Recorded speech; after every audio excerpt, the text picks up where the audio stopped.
Na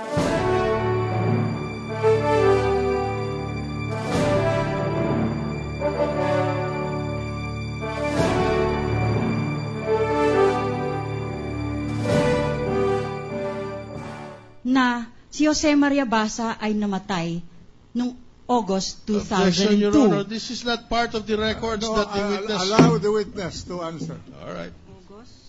August 2002. Counsel, I would like... Counsel, I warn you once more. Do not interrupt the counsel while asking the question. Yes, Your It's Honor. improper. I would apologize. Your Honor. Unethical. I apologize, Your Honor. Ako pala yun. Okay. Now, I'm showing to you, Madam Witness, isang manifestation na kung saan ang petitioners ay si Asuncion Basa Rocco at si Cristina Rocco Corona. At ito ay may date. Ito ay binigay sa ibang korte. At dito, sa paragraph 1 dito, maaari po bang basahin ninyo? It has come to the knowledge of petitioners that Oppositor Jose Maria Basa III passed away in Carson City, Nevada, United States of America in August 2002. Now, kasama po dyan kasi sa mga dokumento na yan ay isang death certificate ni Jose Maria Basa sa Carson City. By the way, ang dokumento pong yan ay may petsang 11 October 2002. Okay? Now, Your Honor, please, may we request that this manifestation and motion be provisionally marked for the prosecution as Exhibit 11-S. And the first paragraph Granted. as 11S-A-1. It consists of 5 pages.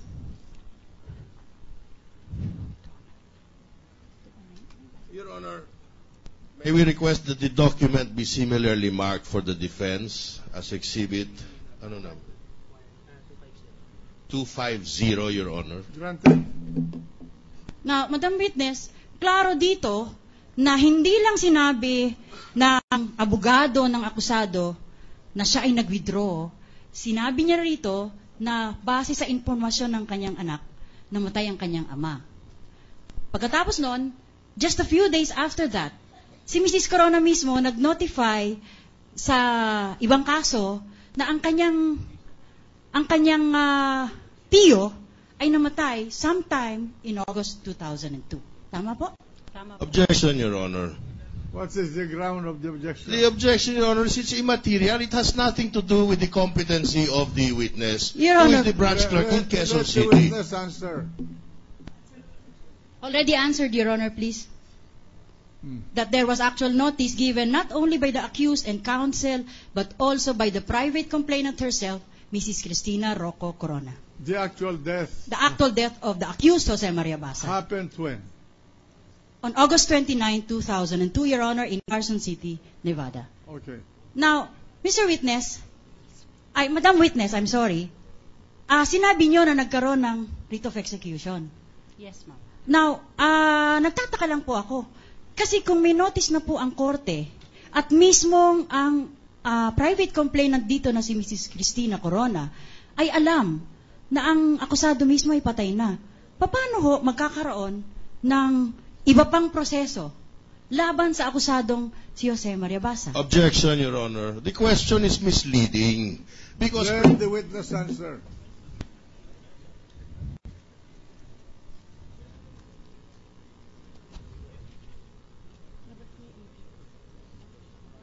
Pwede pong pakiulit ang tanong.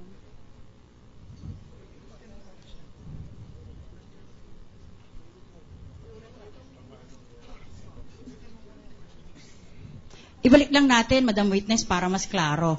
Yung motion for reconsideration natin, ang petsa ay, ang motion for reconsideration natin,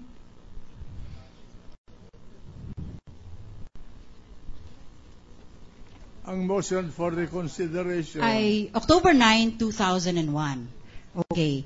Ang order granting the writ of execution based on the motion for issuance of writ is April 24, 2003.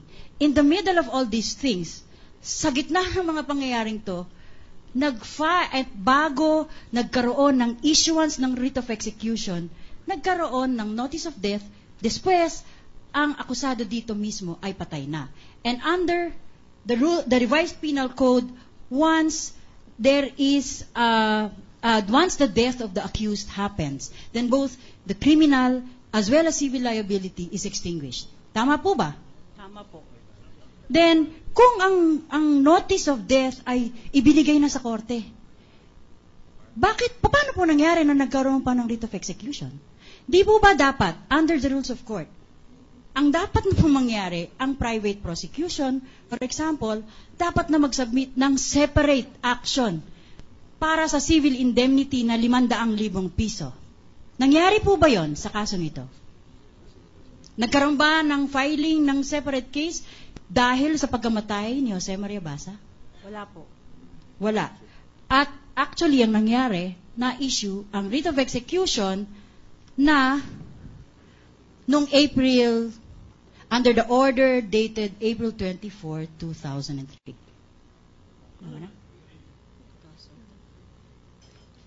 At actually, namatay si Jose Maria Basa during the pendency of the motion for reconsideration because he died actually on August 29, 2002. Yun lang po material dito. August 29, 2002, namatay si Jose Basa at alam yon ni Cristina Corona. Pero, nag-file pa rin po sila ng motion for issuance of writ of execution against the accused Jose Maria Basa and his wife Randy Basa. Kaya nagkaroon ng writ of execution dated April 28, 2003. Tama po ba? If Your Honor, please, with the kind permission of the Tama court. po. Yes. The question...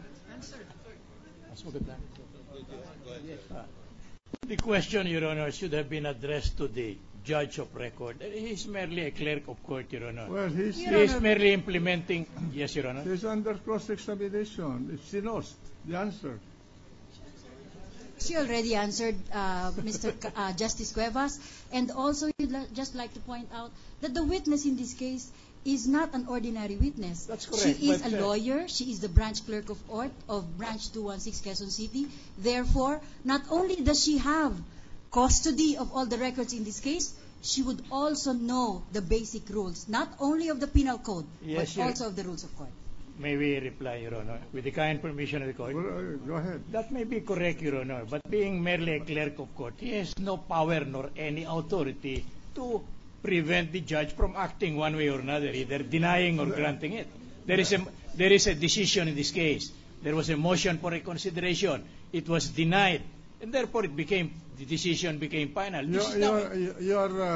You're questioning the competence of the witness? Insofar as the issue of why the execution continued, Your Honor, because that is not within her control. But this Your is your own witness, The- Mr. the- Justice. Yes. The question is only asking for facts. No, that's not... Whether there was a writ of execution issued after death. That's a factual issue. No, that is not the question, Your Honor. The question, with due respect, Your Honor. What was the question? The question was, why was there a writ of execution issued even after the death of the accused, Your Honor? Because apparently they are of the theory that the moment the accused died, the case is... Let the witness answer if she knows. Already answered. Ano answer? What was the answer? She answered yes. That, Yes? Yes, tama what? po na